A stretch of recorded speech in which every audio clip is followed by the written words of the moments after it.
Nako, eto pag-usapan natin, matindi po ito, ha? Pati si Amy, tinawag na salot. Pero binuking ni Amy. Oh, may stage 4 cancer nga ba si Bongbong Marcos? Pakinggan natin. Salot kung tawagin ng Malacanang ang mga nagpapakalat ng fake news. Ang masama pa raw dito, kabilang ang kapatid pa mismo ng Pangulo. Ang detalye sa agenda report ni Ivy Reyes. Hindi natapos sa social media ang usapin ng fake news dahil sa listahan ng fake news peddlers, isinama na ng Malacanang si Presidential Sister and Senator Amy Marcos. Di ba sinabi ko na nga na outside the, alam mo na, Colombo, Kwarto, Palasyo, whatsoever, hindi na kami nagkita. Ang tagal-tagal na. Pati nanay ko, tinatanong ako, hindi rin niya alam kung ano nangyayari. So pinapakita po nila dito, hindi nagkikita na si Amy at saka si Bongbong. Oh. May pinupunto rito yung Bilyonaryo News. Kayo na humusga. Ang alam ko lang, may sakit si Bongbong. Ayon kay Senator Amy, totoo ang sinabi niya sa harap ng rally ng Iglesia ni Cristo noong Nobyembre na may karamdaman ang kapatid. Namayat at naospital daw ito noong nakaraang taon. Bagay na hindi niya dodoktorin dahil lagi naman daw Oh, yung sabi, si Amy mismo nagsabi, kapatid niya, patay na. Ay, patay na. Payat na. O yun yung sinabi niya. Payat na. O yung kapatid niya. Oh. siyang totoo sa publiko. Sana raw, anuman ang sakit ni PBBM, magpagaling na muna dahil dapat prioridad ang kalusugan ng Pangulo. Buwelta ng Malacanang. Sinabi niya, hindi sila nakikita, di ba? Right? So ano alam niya? So fake news yan. Huwag na raw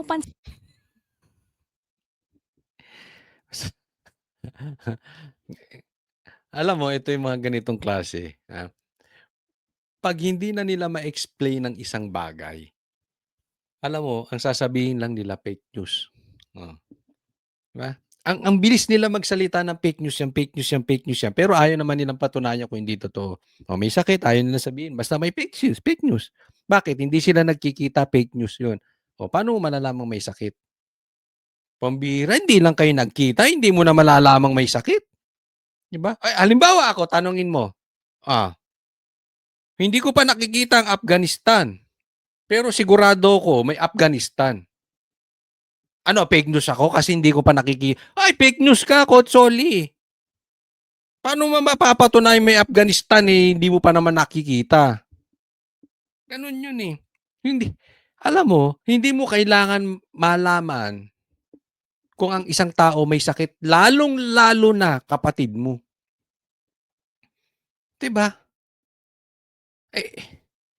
Halimbawa, may sakit yung kapatid ko, hindi niya sinasabi sa akin, hindi ko ba pwedeng malaman yun?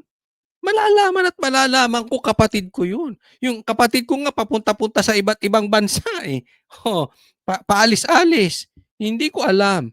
Hindi naman nagpaalam sa akin. Matanda na yun, hindi na magpapaalam. Oy, pupunta ako dito, Coach Oli, ha? Oh. Oh, makailan lang ang hilig no mag-Japan. Hindi ko alam kung anong binabalik-balikan sa Japan. O itong huli Thailand nata. Oh, hindi ko naman kailangang malaman pa o sabihin niya sa akin na umalis siya ng bansa. Madali namang malaman 'yun. Oh, gano'n din ang sakit. Imposible hindi ko naman malalaman kung may sakit yung kapatid ko. Kapatid ko yung kahit di magsabi. Kahit itago pa. Oh, nagigets mo? Ikaw yung reasoning mo, Claire, parang hindi reasoning ng abogada. sinin ang fake news peddlers. Hindi po natin sila kailangan dito sa ating lipunan. Salot sila. Ang intindihin daw dapat ng publiko kung ano ang inire-report ng mainstream media, lalo na kapag lumalabas ang Pangulo, gaya noong araw ng Kagitingan, kung saan ginawang tampulan ng media ng aligasyon na gumagamit lang ng throwback at AI-generated photos and videos ng presidente. Sinusugan ng Okay, dito muna tayo. Ang sabi niya ni Claire ay ang paniwalaan ni mainstream media. Yung mainstream media, kakampi ninyo, wag nga tayong maglokohan, Claire. 'Di ba? Oh, basta kayo makapagsalot lang. Oh, Salot daw yung mga fake news peddlers. Eh, sino ba ang fake news? 'Di ba number 1 fake news yung amo mo, si Bongbong Marcos? Oh, 'di ba? Anong sinisilip nila yung Davao? Eh, ang daming ghost projects, ang daming flood control projects sa Ilocos Norte hindi tapos. Sino ang fake news ngayon? Oh, eh di tanungin ko kayo, sino ang salot sa Pilipinas? Kasi sabi niya salot yung mga fake news eh. Oh, hindi ko sinasabing fake news kami ha. Kami nga yung nagsasabi ng totoo. Pero let's assume, sino ang salot sa Pilipinas? Yung magnanakaw o yung vloggers? Kung wala kayong ninanakaw, wala kaming topic. O di ba? Ba't kasalanan ba namin nagugutom ang Pilipinas? Kami salot? Kasalanan ko ba tumataas ang presyo ng gasolina? Kami salot. Isa ka ring tangat kalahati, isa't kalahating tanga eh. Oh. Tumataas ang presyo ng bilihin. Kami salot? O si Bongbong? Oh. Ayaw ibaba ang bat, sinong salot? Ako? Kasalanan ko, hindi ibababa ang bat. Sino nagpapahirap sa Pilipinas? Ako o kayo? Sino salot? Ba't pati si Amy tinawag na salot? Nakatanggap ba ng maleta si Amy? Hindi ko pinagtatanggol si Amy ha. Alam nyo, isa ako sa bumanat kay Amy. Pero doon lang tayo sa totoo. Tumanggap ba ng maleta si Amy? Kaya sabi ko sa inyo sa Banateros, doon lang tayo sa totoo eh. Ha? Hindi naman natin yan si Amy. Pero tama naman eh.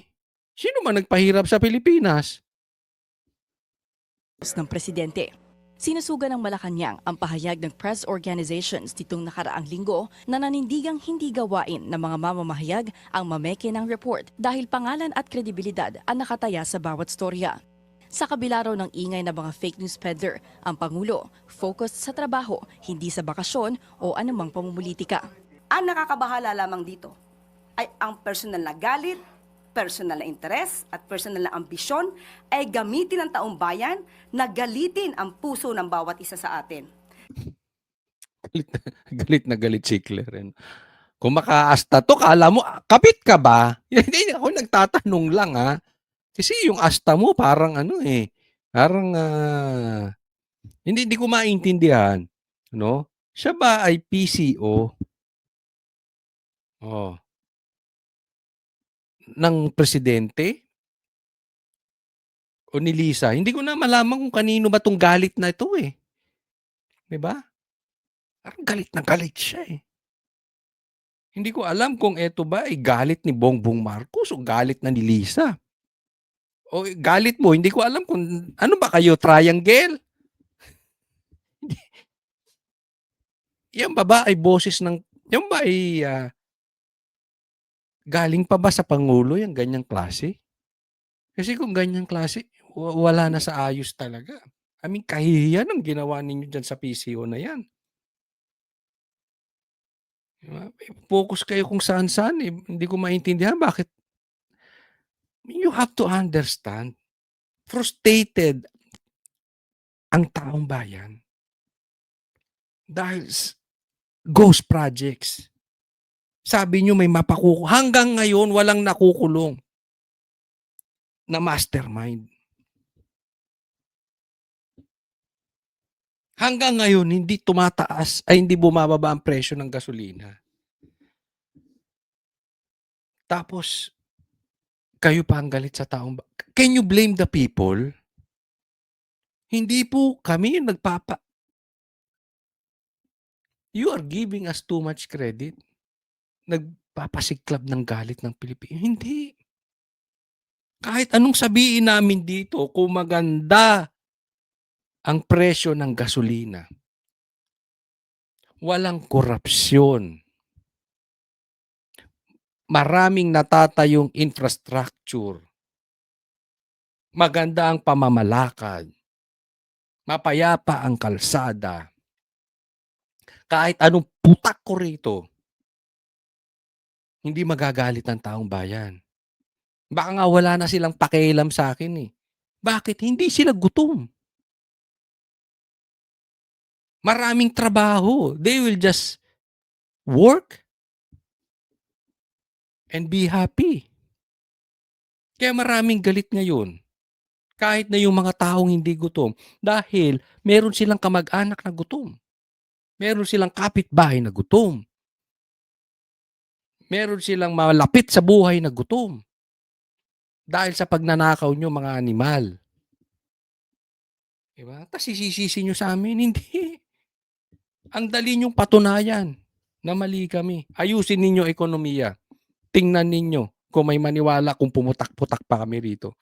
Pero ito naman ang sasabihin ko sa inyo. Maayos mo ekonomiya. Ako una magtatanggol kay Bongbong.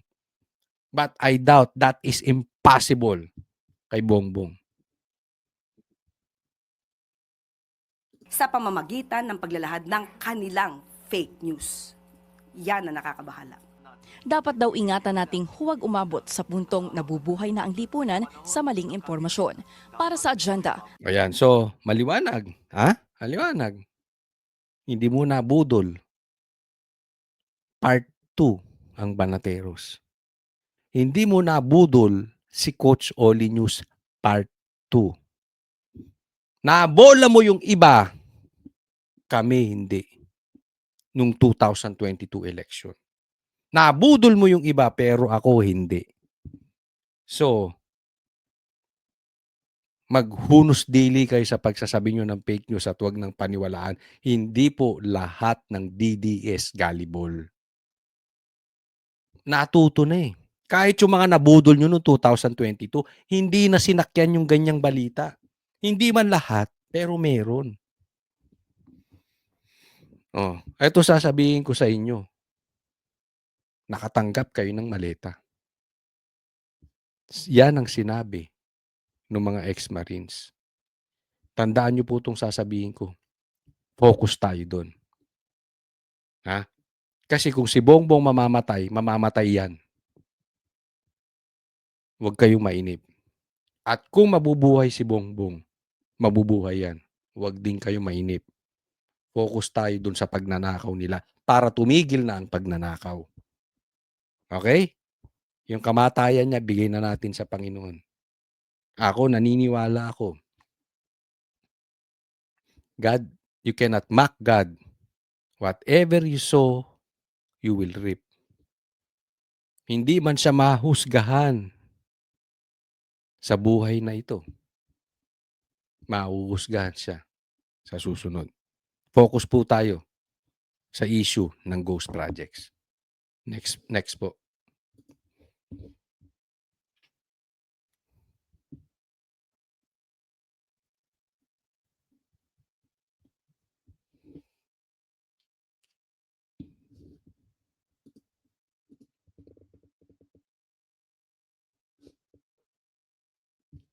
Ito ang dapat pag-usapan natin. Malaking bagay po to ha.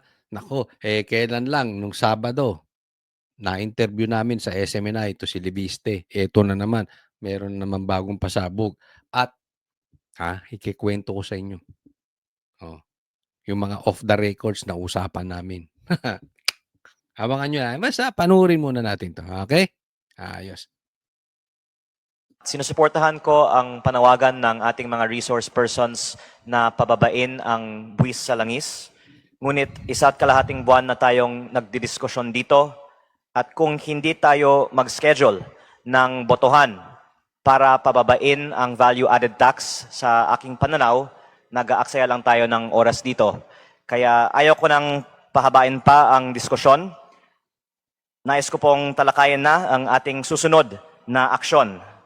Kung maaari ko pong tanungin ng ating butihing chairman ng Ways and Means Committee, kailan po natin pwedeng ischedule ang botohan para pababain ang value-added tax? Ito po, natanong ko to kay Kong Lebiste. No? Sabi ko, alam nyo, dapat tapos na yan. Actually, hindi na dapat pinag-uusapan kung aalisin ang VAT o hindi. Nung pumutok pa lang ang gera, dapat inalis na agad yung VAT. Pero nag-antay pa ng emergency powers si Bongbong Marcos. 'Di ba? Tapos, nung nag-grant yung emergency powers, wala ding nangyari. Hindi rin inalis yung VAT. Kaya ang usapin dito, bakit ano pa bang gusto nyo? Kailangan pa ba may batas para tanggalin yung emergency powers? Kalukuhan yun. 'Di ba? Sino ba talaga yan lintik na congressman na yan or kung sino man ang humaharang nitong VAT? Alam mo sagot niya. Pagtatanungin mo naman ng mga congressman, lahat sila pabor tanggalin ang VAT. Pero hindi umuusad. Nagets nyo? Ito yung mga ipokrito. Kunwari, ayaw ng maleta, pero nakakatanggap ng maleta. Nagigets nyo? Kunwari, hindi kurap, pero kurap. Kunwari, magsisilbi sa taong bayan, pero ang pinagsisilbihan, yung bulsa nila. Lahat sila, almost, gusto tanggalin ang VAT. Pero sinasabi niya, pagbotohan natin ngayon. Pero pagdating sa botohan, ayaw nila ng botohan. Bakit? Mae-expose sila. Kasi pag nagbotohan, o sige, tanggalin na yung VAT. Ayaw talaga nila. Bakit? Mababawasan yung maleta. Tanggalin mo VAT. Mababawasan ang korupsyon. Kulang ang pera. Pag kulang ang pera, konti ang pera, hindi sila makakakurap. So gusto lang nilang palabasin sa taong bayan, hindi, gusto naming matanggal yung VAT. Pero pag totohanan na, hindi. Nagigets nyo? Ganyan tayo pinagluloko, mga kamag-anak to ni Bongbong Marcos. Mga budol. Kaya bilib ako dito kay Libiste. Atapang talaga. Sa katunayan, hindi niya na kailangan gawin. Sa yaman niyang yan. Oh. Pero, nagsisilbi sa Pilipino. Pag-uusapan natin yan kasi ako gusto ko na rin eh. Nakita mo? Siya rin gusto niya. Pero pag-uusapan, ba't di na kayo magbotohan? Paikot-ikot eh. Di ba? Gusto naming tumulong. Pero, pag-usapan natin. Alam mo yung parang, yung sinasabi nila yung may bibilin, inquire ng inquire sa presyo. O pagdating dun sa presyo, pagdating sa dulo, tatanungin muna yung asawa. Parang ganun, paikot-ikot. Di ba? Ayaw nila ng botohan. So pag-uusapan natin sa Committee on Rules and then tatapusin natin yung complete staff work. Tapos Dahil as soon as that sinabi. is done, mapag-uusapan natin kaagad. Opo, nahihiya po ako kasi sa mahigit 5 cabinet members na nandito at sa daming mga undersecretary at presidents ng mga associations. Siguro, hindi naman natin kailangan talakayin pa na kailangan natin pababain ang buwis. Lahat naman sang-ayon dito. Pati dito sa Kongreso, Mr. Chair, nag-survey ako. Wala pa akong nahanap isang kongresista na umamin sa akin na tutol sila sa pagbaba ng VAT. Ni isang kongresista, walang tutol sa pagbaba ng VAT. Pero, walang gusto ng botohan. Ang gagago, di ba?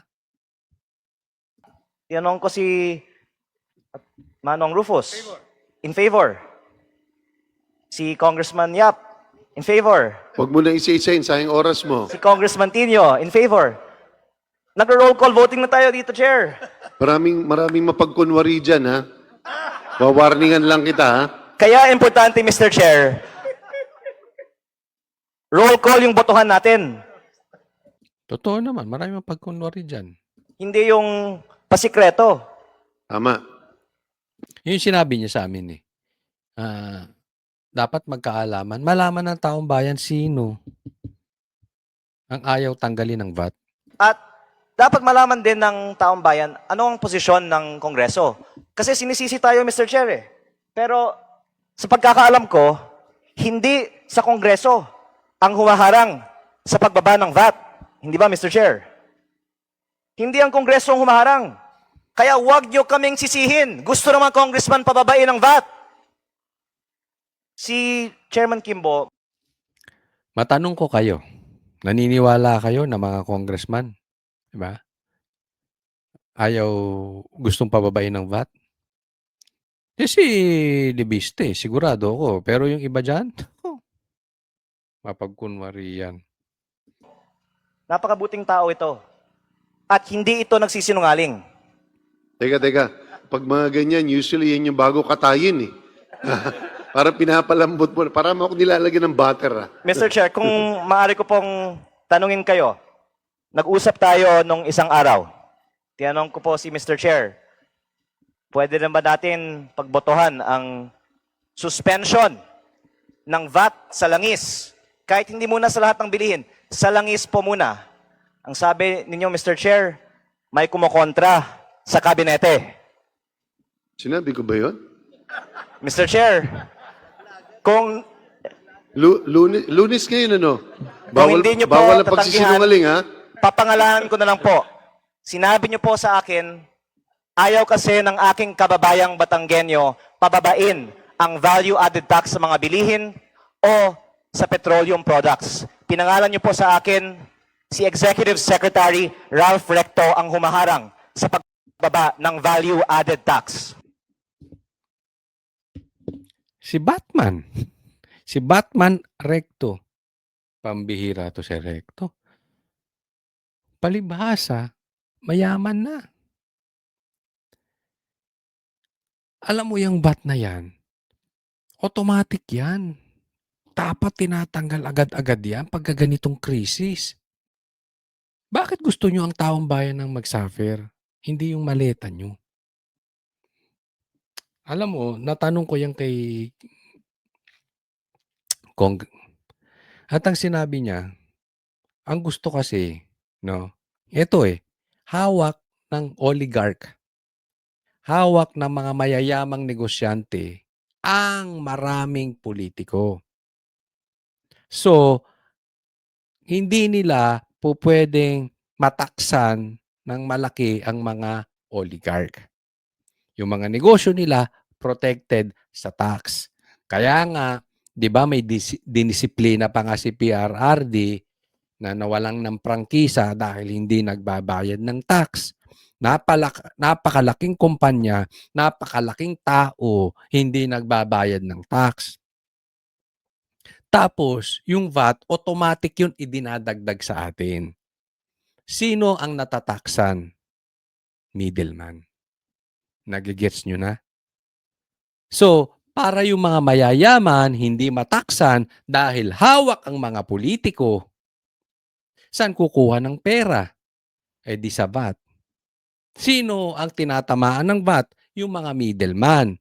Tapos yung makukuha ang pera sa middleman, yung iba, kunwari, paayuda sa mga mahihirap naman.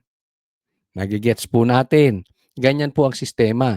Pero meron ding natataksan na mahihirap. Dahil, syempre nga, pag binatan mo ang langis, sapul lahat dyan. Even mahihirap. Pero ang talagang tatamaan yan, yung middle class. And mahihirap na rin. Pero ligtas yung mga mayayaman. Bakit? Dahil sa mga lintik na mga politiko. Nag-focus sila sa VAT. Tayo, Pilipinas, ang isa sa pinakamalaking VAT sa buong mundo. Isa sa pinakamalaki. Ayun, dapat tinataksan yung mga malalaking negosyante. Nakikita nyo na kung paano tayo ginagago ng mga politiko. Kaya nga nung sinabi niya, nakikita ko na kung bakit galit na galit si PRRD sa mga oligarch. Ang nagpapatakbo, di umano ng Pilipinas, hindi lang mga politiko, mga oligarch. Ang galing talaga ni PRRD.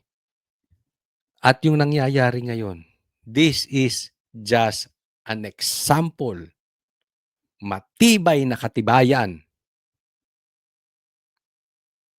na untouchable siyang mga mayayaman. Kaya hindi nila matanggal ang VAT. Nagigets nyo na?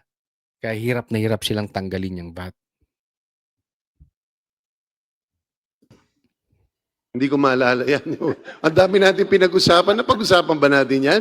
Opo, No, but- Mr. Chair. No, but levity aside, I think the question should be addressed to our economic managers Pero, because I think it's a very pressing matter, a pressing issue. Mr. Chair, I think yung Department of Finance kasi nagpahayag na ng kanilang posisyon.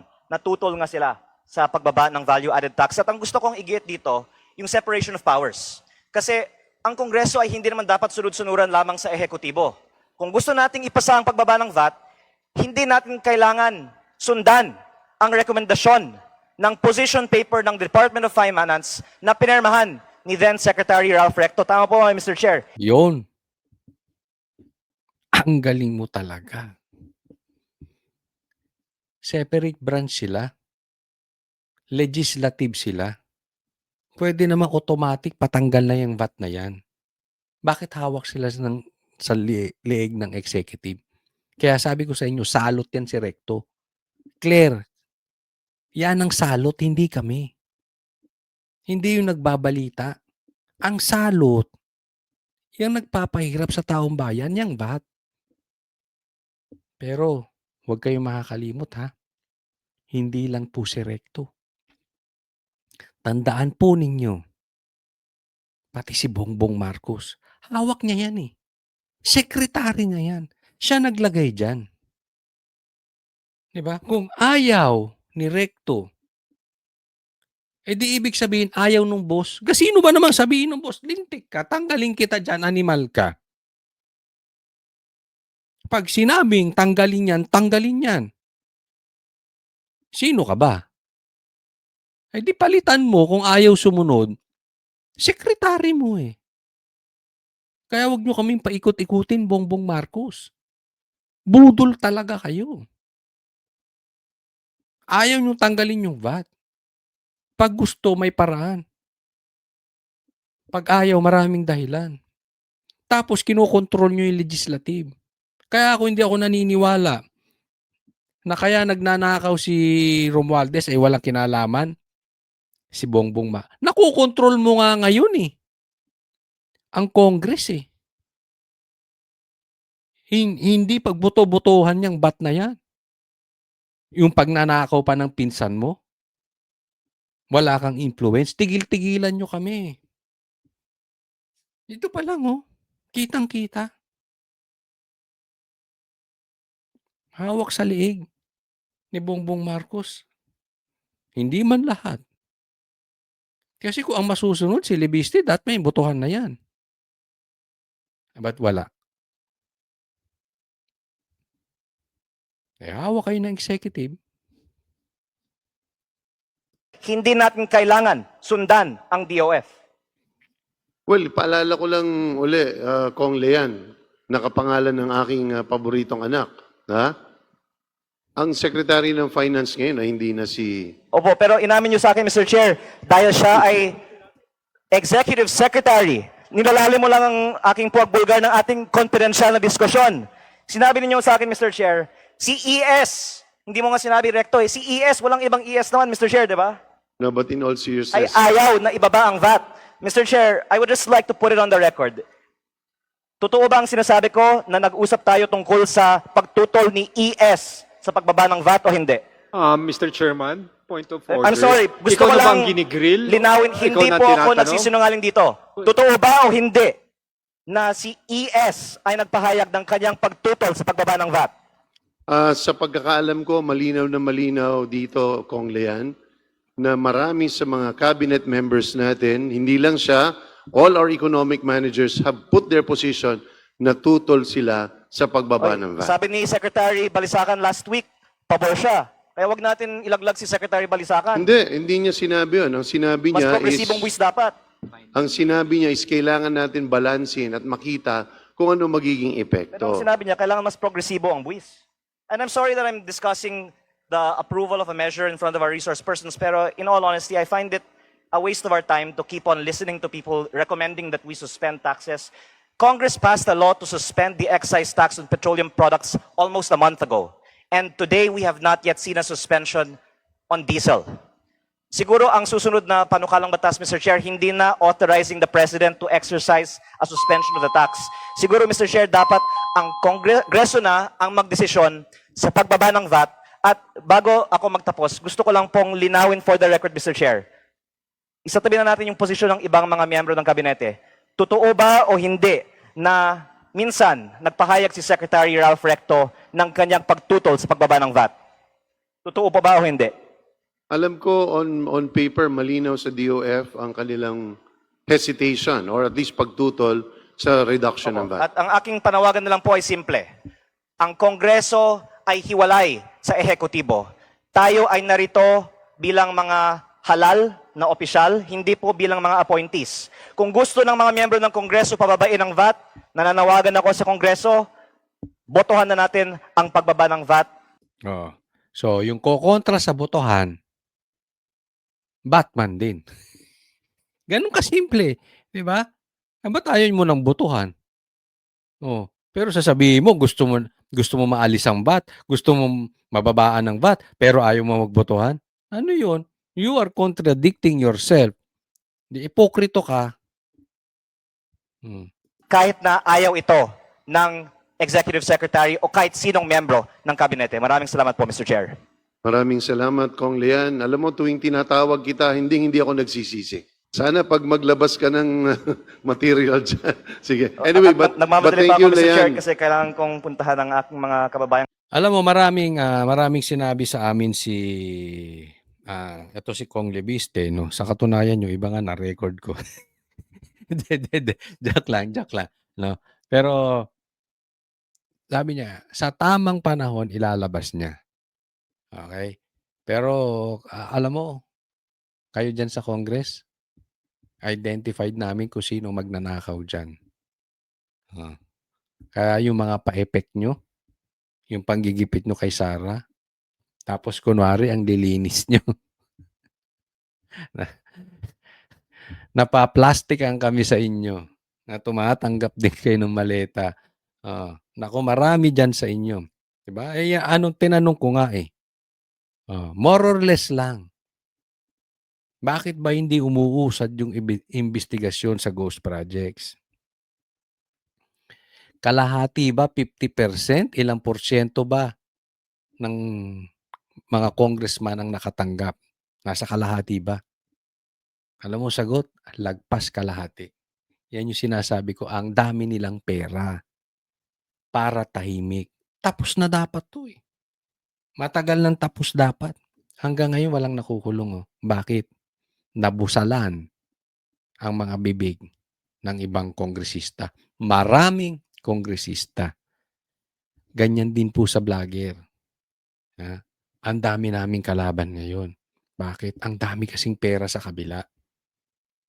Mag-iingat po tayo. Hindi lang po sa kabila. Pinapapasok pa. Kunwari DDS. Ingat lang po tayo, ha? Next po.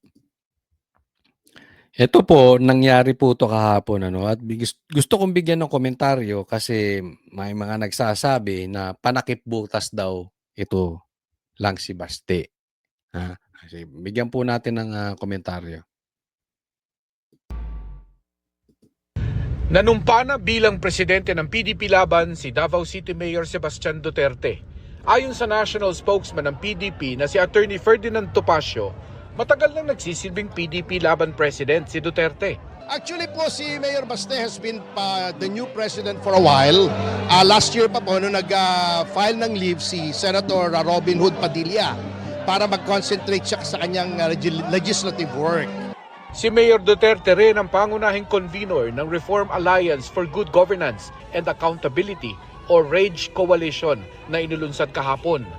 Ang RAGE Coalition ay isang multi-sectoral alliance na binubuo ng iba't ibang grupo na layong isulong ang reforma, transparency at pananagutan sa pamahalaan. Layunin din ng koalisyon na pag-isahin ang magkakaibang sektor sa panawagan laban sa korupsyon, pagtaas ng presyo ng bilihin at pang-aabuso sa kapangyarihan. Buti naman binalita to ng mainstream media. Pero dito nagkamali. Akala nila pag na-impeach nila si BP Sara, wala na silang problema. Hindi po. Andiyan pa si Baste. Kung masilipan si Baste, andiyan pa si Pulong. Baka mamaya pati si Kitty. Di ba? Ano po sinasabi natin? Hindi po ang problema nila paano nila tatalunin ng Duterte. Ang problema nila, yung nakawan sa gobyerno. Kasi kung si Bongbong Marcos nagtrabaho ng maayos, nilagpasan pa niya ang trinabaho ni PRRD, hindi nila problema ang Duterte. Sa katunayan, kakampi sila ng Duterte kung maayos sila. Pero ngayong grabe ang nakawan ng gobyerno, kahit ma-eliminate nyo si Sara, there will always be a Duterte. Kasi ganda po ng ginawa ni PRRD, ang tiwala ng taong bayan, napakalaki sa Duterte. Ayusin nyo kasi trabaho nyo, Bongbong Marcos.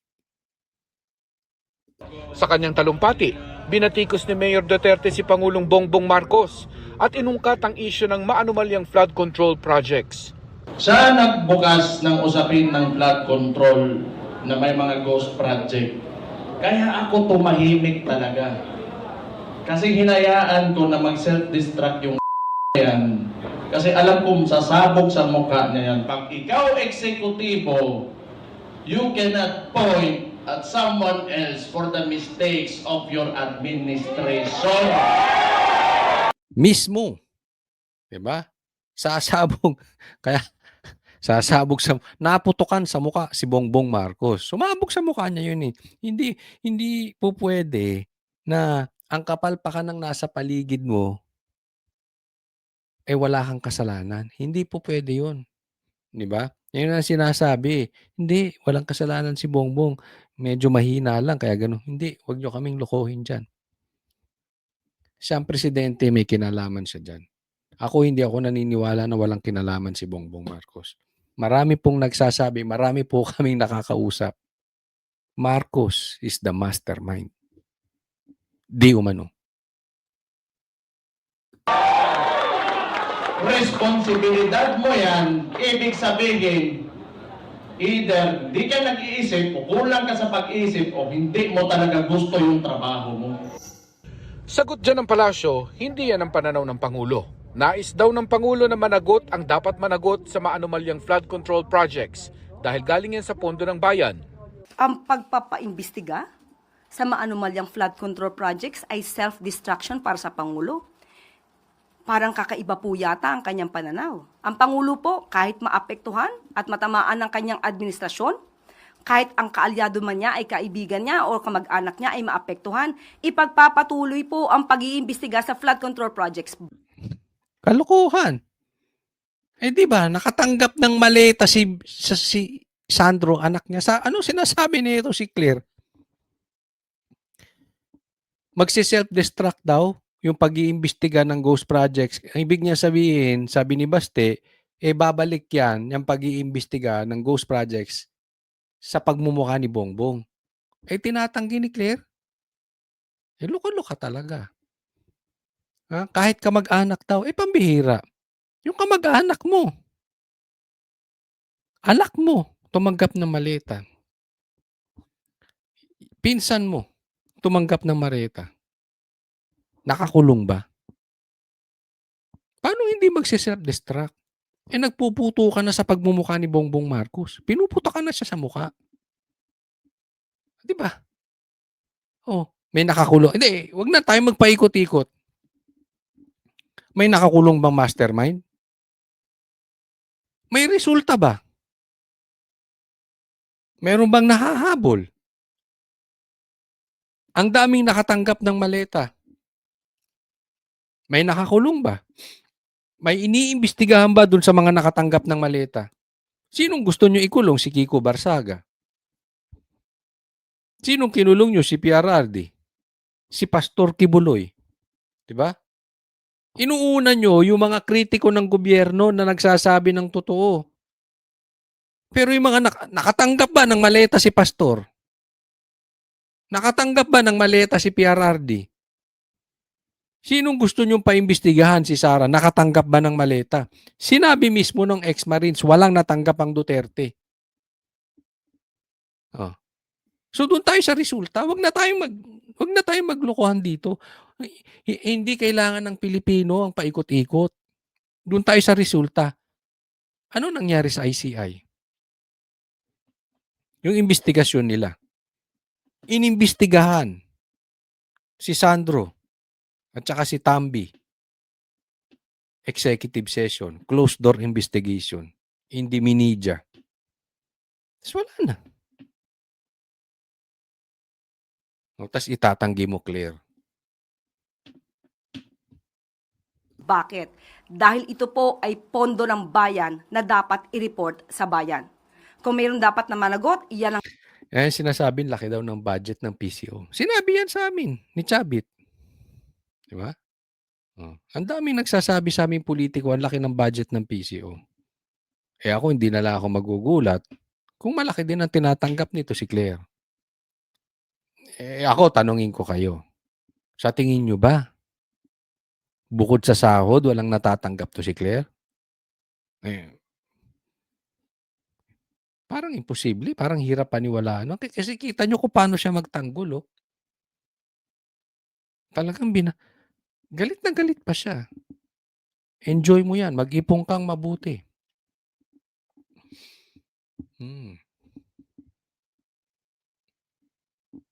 Kala mo, forever na yan? Good luck. nais ng Pangulo. Sa paglulunsad ng Rage Coalition, pinalutang din ni Senador Robin Padilla ang posibilidad ng pagiging future president daw ni Mayor Duterte. Walang pinakamagandang mamuno sa atin kundi isang Duterte. Kung meron tayong future president na Inday Sara Duterte, magkakaroon din tayo ng future president pa na Baste Duterte. Yun, sinasabi ko, kaya ang sakit ng ulo lalo naman. Ang sakit ng ulo ng magnanakaw. Tandaan po ninyo. Bukod sa maganda ang pamamalakad ng Duterte patungkol sa droga. So drug lords galit sa mga Duterte. Sira ang negosyo nila. Pangalawa, itong mga rebelde, itong mga NPA, itong mga komunista. Ayaw na ayaw ng Duterte yan. Nakita nyo naman kung paano nila nilinis ng mga komunista, mga NPA dyan sa Davao. At higit sa lahat, ayaw na ayaw yan ni Sara. Kaya nga kami nasa SMNI. Alam mo kung bakit? Ayaw na ayaw ko rin ng mga komunista. At yan po ay ayaw na ayaw din ni Pastor Kibuloy. Kaya kita nyo yung linya. Kaya maraming mga makakaliwa, maraming mga rebelde, maraming mga komunista galit sa mga Duterte. So drug lords galit, mga komunista galit, mga rebelde. Pangatlong galit, oligarch. Kasi alam nila hindi nila kayang bayaran ng Duterte. Kailangan mo magbayad ng tax. Yun ang ayaw nila.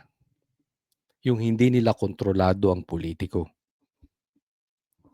Ang Duterte, walang utang na loob sa mga politiko, walang utang na loob sa mga oligarch, walang utang na loob sa mga mayayamang tao, mga negosyante. Kaya, hindi kailangan magbayad utang. Kaya hindi mahahawakan ng Duterte.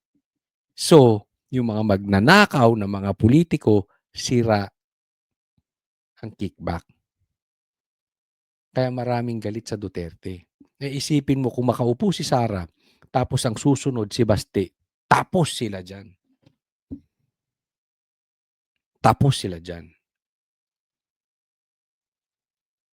Sira ang negosyo ng mga drug lords, sira ang negosyo ng mga terorista, mga komunista, at lahat ng ista, risa. Basta ista, yari. Oh, pati oligarch. Na ako, hindi malayo tatanggalin ni Sara ang VAT pag nakaupo yan. Ako, naniniwala ako, tatanggalin ni Sara ang VAT pag upo niya. Ang pagbabayarin niya ng tax, oligarch. Tingnan nyo. Tingin tuloy ni House Deputy Minority Leader at ACT Teachers Party List Representative Antonio Tino, posibleng si Mayor Baste raw ang Plan B sakaling ma-impeach at ma-convict si Vice President Sara Duterte. Kasama kasi sa parusa ang perpetual disqualification from holding public office. So pinapakita na siguro kabado ang kampo ng mga Duterte na maaring ma-impeach at magtuloy-tuloy at ma-convict sa Senado ang Vice Presidente. No? Kaya ngayon pa lang ay meron ng pinoprontang Plan B ang mga Duterte, magpapatakbo sila ng isa pang kandidato at ito ay si Baste. Kaya Una, ako sa tingin ko lang dapat panahon na para tanggalin ang party list. Wala talagang silbi ang party list. Hindi naman binoto ng taong bayan yan directly eh. Hindi katulad ng politiko, yan na nakalagay na pangalan, binoto. Pero ang party list, ang binoboto nila yung party list eh. Yung iba nga, hindi alam kung sinong uupo eh, di ba? But anyway, sinasabi niya na parang panakip butas lang si Baste, second choice, etc. etc. Wala ka na dun. Alam nyo, totoo man yun or hindi po yun ang issue. Ang issue dito yung problema ng nakawan sa gobyerno, yung corruption. Yan yung sinasabi ko eh. Kahit ma-impeach si Sara, meron pang Baste, meron pang pulong. At kahit na, halimbawa lang mapatay nyo si Sara, mapatay nyo si Baste, mapatay nyo si Pulong. Sa tingin nyo, ang Pilipino gugustuhin si Bongbong? Hindi rin. Sa tingin nyo, ang Pilipino gugustuhin yung kain suka na dilaw? Hindi rin. Yung Pinklawan, nakita na ng taong bayan, walang backbone, walang paninindigan tong Pinklawan.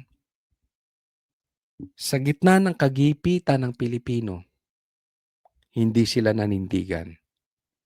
Sumipsip lang doon sa magnanakaw. Kain suka. So ang taong bayan, kahit patayin nyo itong mga Duterte, hahanap sila ng totoong may paninindigan.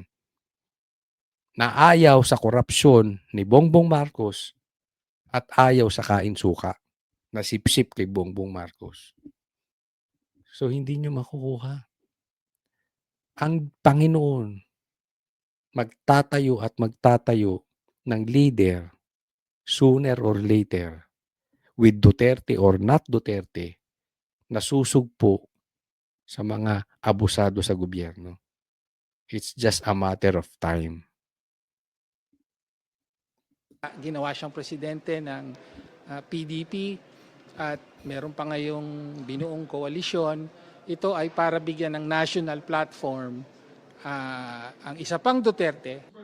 Matapos naman ang 5 buwang hindi pagpapakita sa publiko ni Senador Ronald Bato de la Rosa, nagpadala siya ng audio message na pinarinig sa pagtitipon ng Rage Coalition.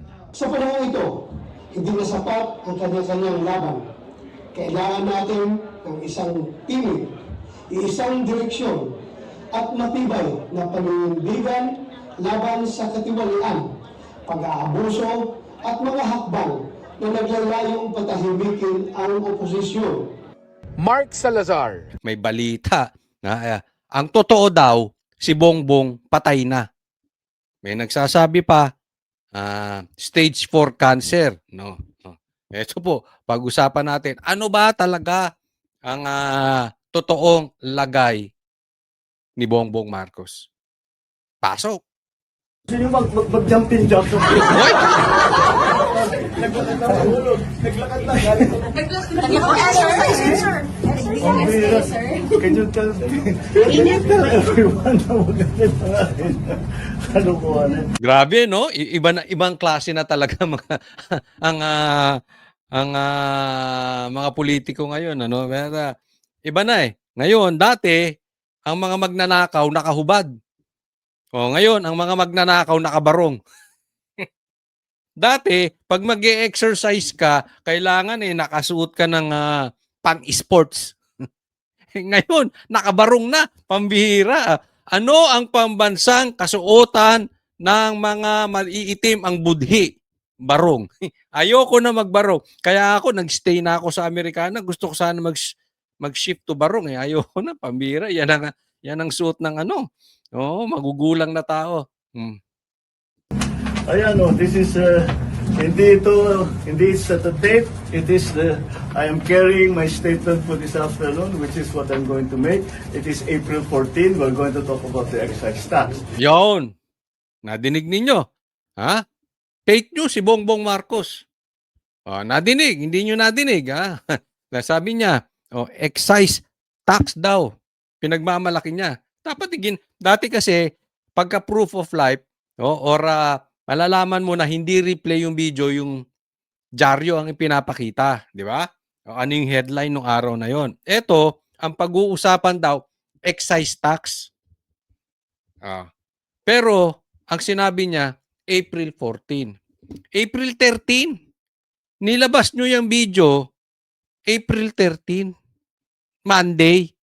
Sasabihin mo April 14. Ano ka? Fake news. Naalala ko tuloy, yung sinabi niya, ni isang baril, walang pumasok sa loob ng KOJC. Animal, sinungaling ka. 5,000 ang pumasok na pulis at KOJC, lahat may armas, mahahaba pa. Yung iba, dala-dalawa, 3 pa ang dalang armas. Ganyan po ka fake news yan.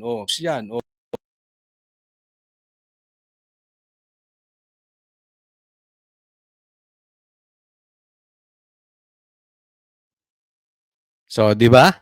Ano ba ang totoo? Ang daming fake news nito si Bongbong Marcos. So, sige po, tuloy natin. So this is being done today. And I challenge anyone who are saying that I am sick, that they come and exercise with me. We will see who is stronger. You come to the gym with me. Tingnan natin kung sino mas malakas magbuhat ng weight. Sige, Bongbong. Ipatawag mo ako, animal. Animal ka. Nag-challenge ka pa. Sinabi niya, kung sino yung nagsasabi na ako'y may sakit, come with me in the gym. Exercise, tingnan natin sino mas makakabuhat na malakas. Sige. Gusto mo yung 2 kamay mo, 1 kamay ko lang. Naghahamon ka, patawag mo ako, Bongbong Marcos. Pasabina mo ako. Samahan kita sa gym. Sasabihin mo, Coach Oli, yabang mo naman. Sino ka ba para ipatawag niya?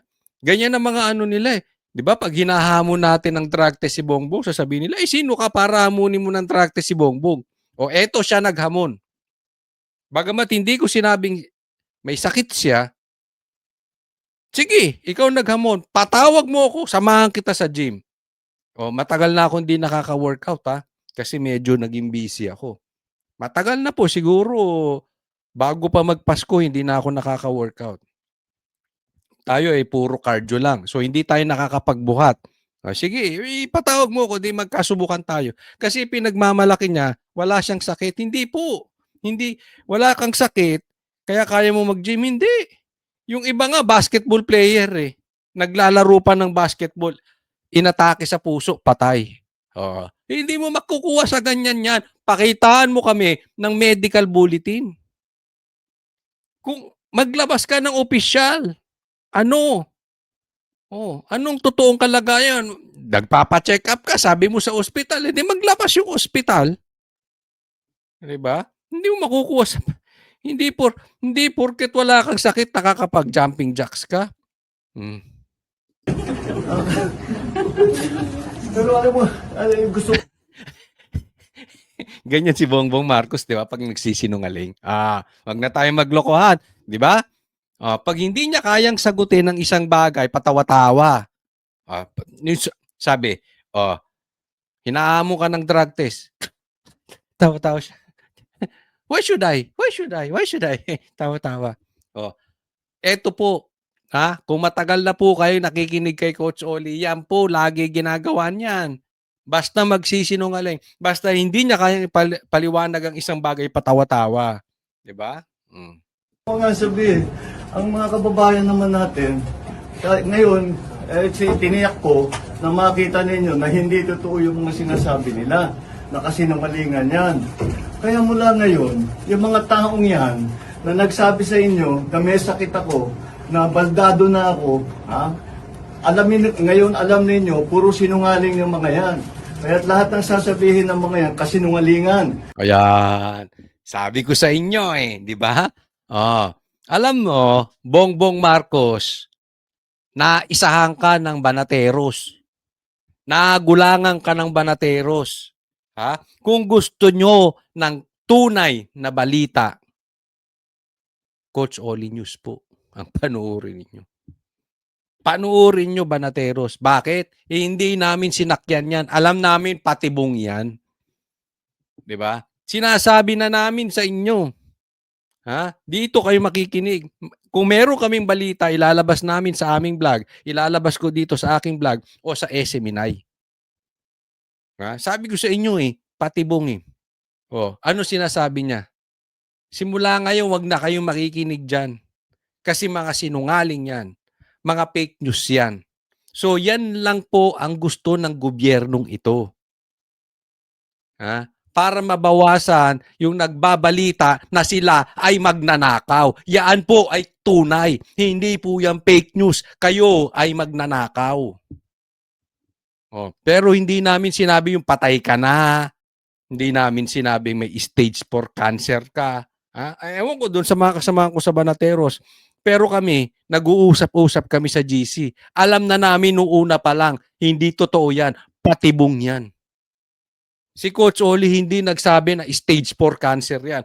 Wala kayong nadinig kay Coach Oli na sinabi ko stage 4. Even yung mga kapitbahay, even yung mga kaibigan ko nagtatanong sa akin, anong sagot ko? Posibleng totoo, pero posibleng patibong. Kaya hindi ko sasakyan yan.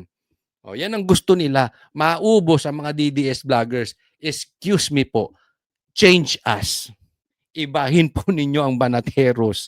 Ibahin ninyo si Coach Oli. Hindi nyo matitibag diyan sa pagpapakalat ninyo.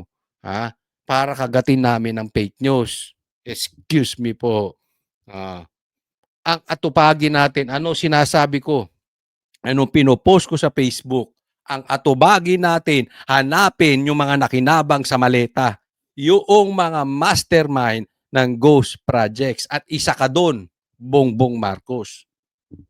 Wag na nga tayo mag-ano-ano dito. Hindi namin gusto-gusto yan patay-patay na kasi kung mamamatay ka, bukas, bakit hindi pa ngayon? Sa madaling salita, hindi po namin cargo yun. Nasa Panginoon na yun. So, hindi yun ang pupukusan namin. Ang pupukusan namin, yung nagpapahirap sa Pilipino, yung pagnanakaw ninyo ng pamilya ninyo, kasama anak mo, kasama pinsan mo. Yan, derechaan na po. Kung dyan nyo ako ididemanda, so be it. Bakit? Ang daming sinabi nung Maleta Boys. Di ba? Sinabi rin niya ng mga Marines. Naku kayo. Kaya kung opinion ko, tatanungin ninyo. Wag na nating pag-usapan kung ito stage 4 is stage 4. Ang pag-usapan natin dito. Yung pagnanakaw niya na sinasabi ng marami. Kahit huwag nyo nang paniwalaan kung sino man yung mga yun. Now you know who the liars are and who is telling the truth. Yun. Hindi kami yun. Hindi si Coach Oli yun. Paniwalaan nyo ko. Maisahan ka ng Banateros, no? Hindi ubra yung style mong yan. Etong mama na ito, hindi naisahan ng Banateros. Bakit? Kahit na kinarga siya ni BP Sara as president, kami from the get-go ayaw na namin sa'yo kasi adik ka. Sinabi sa amin mismo yan na PRRD. Kaya from the very beginning, hindi mo naiisahan ng Banateros. Ibahin nyo kami. Hindi mo kami budol to Budol yung mama na yan. Ang gusto lang yan, ma-eliminate yung magbabalita ng kalokohan nila. And once again, I think it's very, very easy and very clear that I'm in very, very good health. I just had everything. My numbers are. I just had my regular blood test kasi nagpapaano ko ng vitamins and everything. And I'm fine. I'm really quite fine. The last time that I went to the hospital was to have my CAT scan to show na yung diverticulitis ko gumaling na. So that was what? 2.5, 3 months ago. Mga ganun. Hindi ka pa magaling sa sakit mo. Ano yung anong totoong sakit nito? Diversionitis. Yun ang totoo mong kasi sakit. Kasi lagi kang nagda-divert ng mga bagay-bagay. Yun ang stage 4 sa'yo. Oh, diversionitics. Pambihira. Titingnan nyo ito, ha? Pwede naman niyang i-deny. Bigyan ko kayo ng halimbawa. May duda ang taong bayan sa pagiging addict niya. Even si dating presidente, si PRRD, sinabi addict siya. Mga politiko, sinabing addict siya. Even kapatid niya, sinasabing addict siya. Pwede naman niyang i-deny na convincing. Na ano? Magpa-drug test. Tapos na sana. Pati ang sakit niya. Di ba? Sabi nga, nagpatay-patayan lang tong mama na ito eh. Di ba? Sinabi din yan ni Pulong. Galing sa inyo yung balita na yan, hindi umano eh. Kunwari kayo. Di ba? Pwede namang i-deny ng maayos. Anong nilabas nyo? Ginamit nyo pa mainstream media. Di ba? Oh, katulad ngayon, sino naglabas niyang nito? April 13. Ang araw no kasi kailan mo sinabi yan? April 14, sabi mo April 14 na. Mainstream media naglabas. Naglabas din ng mainstream media. Meron kayong video, di really. Oh. 'Di ba? Ano sa madaling salita ginagawa nitong mga ito? Dinadivert nila yung mga bagay-bagay. Kasi nga, sobrang laki noong pasabog na binuking sila nung mga ex-marines na siya, ang anak niya at yung pinsan niya, yung pamilyang Marcos magnanakaw. So iniba nila. Nagpatay-patayan. Kunwari may sakit. Pwede mo namang maglabas ka na lang ng medical bulletin. Tapos na eh. Anong ginawa nila? Sinadya nila maraming matrap. Yan ang pag-usapan. Tapos, lalabas siya pa exercise. You are a clown. Hindi po circus ang paghihirap ng Pilipino. Oh. Diba? Nakikita nyo? Pwede namang i-deny ng walang, yun na style nila paduda eh. Kung inikot-ikot nila, naglabas sila ng di umanong mga video na dati ng video. Oh. Ang hinihingi ng tao, drug test. Ang hinihingi ng tao, medical bulletin. Kung ano-anong sinasabi ninyo. O ngayon, lalabas siya. Pa-jogging-jogging. Alam nyo kung bakit? Kasi mamaya lang pag-uusapan na yung impeachment ni Sara. Yun ang pamatay sunog na naman nila. Yun naman ang pang-divert na nila. Para wag na naman pag-usapan. So tapos na yung issue ng patay-patayan niya. Ngayon naman, Sara. Kaya lumabas na siya. Nagpakita na siya. Kala mo mautak ka nun. Tanga ka pa rin. Hindi para sa akin ha. Hindi mo naisahan ng banateros. Excuse me po. Ay, di mag-libel ka kung magla-libel ka. Diba? Pero wala ka makikita sa post ko na may sinabi ako cancer ka. Ang cancer mo, yung divert. No. So, that's all these reports of me going to the hospital. I haven't been to the hospital for 3 months, and even then, it was just to have a CAT scan, because the CAT scan to tell my doctors if the diverticulitis has completely been fixed, and it was, and I'm done. My diet is back to normal. My exercise is back to normal. I still exercise 3-4 times a week. I'm watching my food better than before. But, you know, so... Alam mo, Bongbong, wag ka kasi parang bakla. Para kasing bakla eh. Diba? Wala kang convincing eh. Alam mo kung bakit? Lulubog lilitaw ka. Ngayon, lumitaw ka na naman. Paano ka na naman? Pa-jumping jacks. Makalipas na naman ng 1 linggo, hindi ka na naman makita.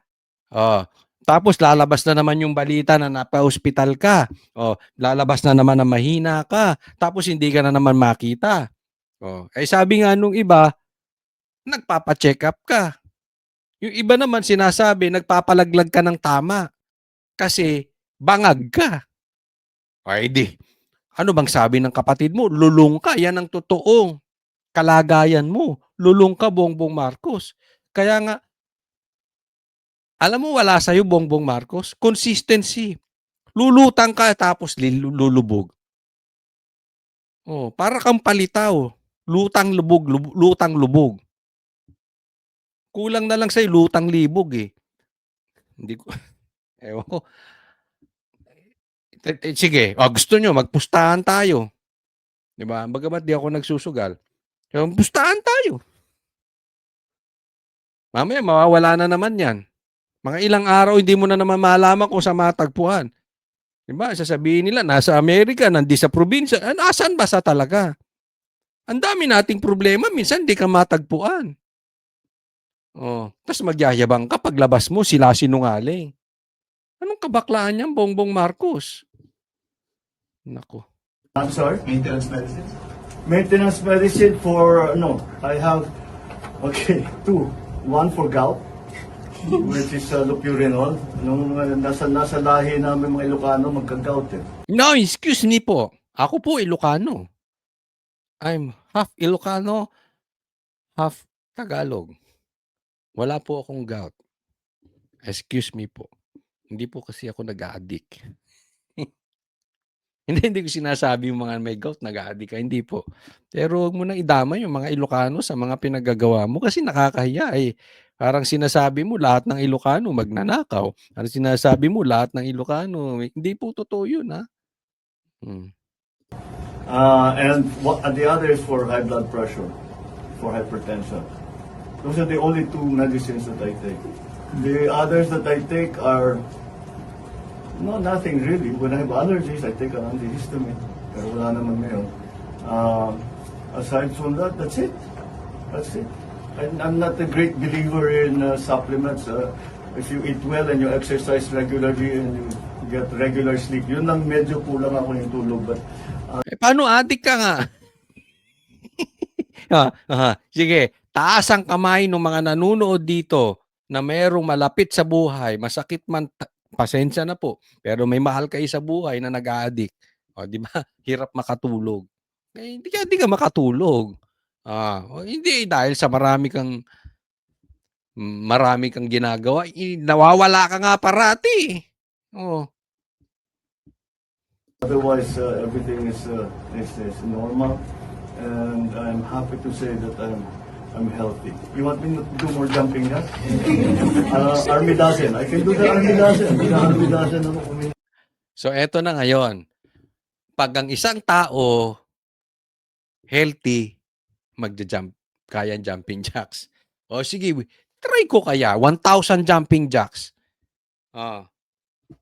Nako ka. Hindi makukuha yung healthy sa ano. Ang healthy, yung hindi addict. Eh nakita ba kayo ng addict na healthy? Sige nga. Next po tayo. Tingnan po natin ha. Tingnan natin yung kagaguhan nitong presidente na ito. Ano na naman ang mga pinaggagawa nito. Ialisin po natin yung sound kasi baka makopyright tayo, may kanta yan eh.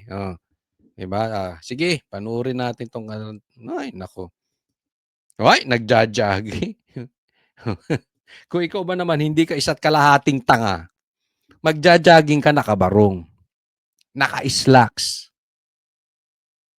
Tapos naka-leather shoes. Diba? Budol ka talaga, Bongbong Marcos. Wala talaga sa sarili mo ang katotohanan. Sinong loko-loko ang magja-jogging na naka-leather shoes, nakabarong? Kaya nga sabi ko, bakit ang bihira? Ang suot ng magnanakaw ngayon, barong.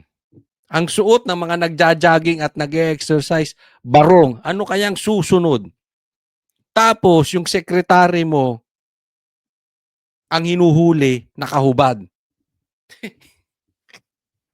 Ang hirap ng mundong ito. Ang hirap sa Pilipinas. Baligtad. Yung mga nakabarong, ang hindi hinuhuli samantalang sila yung magnanakaw. 'Di ba? Tuloy natin 'to. Oh. Ayan. Ang haba ang haba no, healthy na siya noon, healthy na. Yan na, healthy.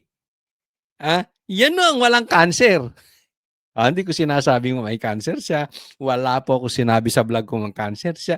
Hindi mo kami nabudol sa pa-cancer mo ng ganyan. Ibahin nyo si Coach Oli News. Wala ako sinabing may cancer siya. Pero yung sinasabi niya healthy siya dahil nag-jogging siya ng ganung kaiksi. Tanga! Tanga lang ang magsasabi noon. Di ba? Ganung kaiksi. Sabi ko nga sa inyo, yung iba nagbabasketball pa. Yung iba nga, di ba may basketball player, may age nga. Nagbabasketball pa, naggo-golf pa.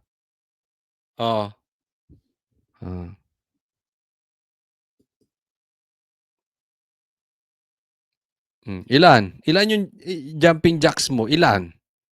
3?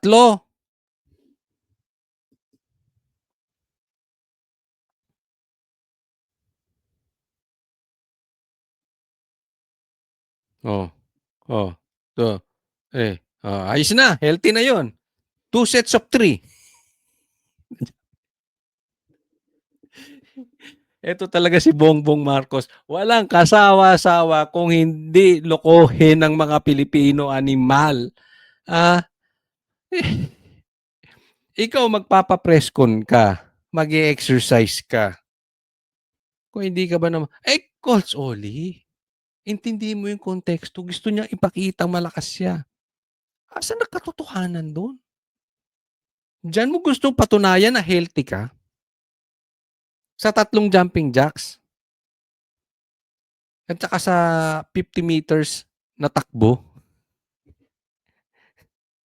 Then yung sinasabi nating addict siya, gusto niyang patunayan na hindi siya addict sa pagtawa-tawa niya. Ganun din eh. 'Di ba? Kaya nga, hindi ako nagugulat kung bakit ito si Bongbong Marcos pabagsak ang trust rating. Walang nagtitiwala. Paano? Patutunayan niya ang mga bagay-bagay sa pangbubudol. Lahi mo na talaga yung pambubudol. 'Di ba? Binudol mo si Sara, binudol mo ang taong bayan. Ngayon, binubudol mo na naman. Style nyo yan eh. Kaya mag-iingat po tayo ha. Ito, paalala lang po sa inyo. Okay? Sinabi namin na mag-iingat po tayo sa pinapalabas ngayon. Lalong-lalo na pag yung mga mainstream media na bayad. Alam nyo naman siguro kung sino yung mga mainstream media na bayad. Ilagay nyo sa comment section. Yung mga mainstream media na bayad, pag naglabas yan, ingat kayo, wag nyong pipick upin basta-basta. O kaya yung mga vloggers nila, o yung mga hindi kilalang vloggers, maglalabas yan. Tapos pag pinick up, ang sasabihin, DDS fake news. Mag-iingat po kayo doon. Ang masakit niyan, pati yung mga malalaking mainstream media, sinasakyan. So, ingat po tayo doon ha. Kaya muli, ang aking paalala, gaya ng sinabi ko dati, merong Trojan horse to. Style na nila yun magpapain. Kaya, hindi ako magugulat as we get closer to 2028, may mga vloggers na i-inject. Kunwari, DDS. Magpapakalat ng fake news. Tapos pipick upin naman ng iba. Tapos pipick upin ng mga DDS. Tapos sasabihin fake news. Pero yung nag-inject, kakampi nila. Ingat po tayo dyan. Okay? Ingat, ingat. Paano nyo mache-check? Huwag tayo makipag-unahan sa balita. Pangalawa, abangan. sa Banateros. Abangan nyo sa Coach Oli News. Okay? Hindi po sa nagmamalaki tayo. Pero, alam nyo pa naman, sa simula pa lang, hindi kami nabudol ni Bongbong Marcos. Hindi po kami nabudol ng mamang yan. Okay? So, hindi kami yung patalon-talon lang basta. Hindi ko sinasabi na yung mga dating nabudol ni Bongbong at tumalon ay peke. Hindi po yun ang ibig sabihin. No? Pero, meron talaga nagagamitin ang kampo ni Bongbong, kunwari DDS. Ingat po tayo sa mga ganitong klaseng media, sa ganitong klaseng vlogger, sa mga ganitong klaseng tao. Dahil padami ng padami yan. As they get desperate, tandaan po natin maraming pera to. Isipin mo nga si Kiko Barsaga. Ang ikinulong. Ang hinuli. Pero yung mga nagnakaw ng maleta, laya pa rin. Alam nyo ang ibig sabihin nun? Dahil malaki ang pera. Madaming pera. Sinong iniimbestigahan ngayon? Sinong naka-impeach? Ang iimbestigahan sa Kamara? Si BP Sara. Na ang usapin lang ay 150 million confidential funds. Etong mama sa harap ninyo, magkano confidential funds nito? Hindi imbestigahan. Kaya sabi ko sa inyo, maging wais po tayo. Titingnan nyo yung personalidad ng tao, hindi lang yung balita. Kasi malaki po ang pera. Kaya kaya nilang mag-inject ng espiya sa DDS. Kunwari kakampi, kunwari DDS vloggers. Iingat po tayo. Pag ito nagsalita, ang dami naloloko. Okay?